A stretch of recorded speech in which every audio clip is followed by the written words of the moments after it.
ปงคนละเด้อกำลังงาม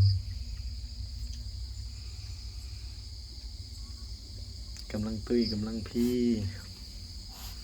มา2 ตัวยังครบ2 ตัวคือเก่าอายุหาก็ได้11 มื้อเด้ออายุ11 มื้อห่างกันกว่า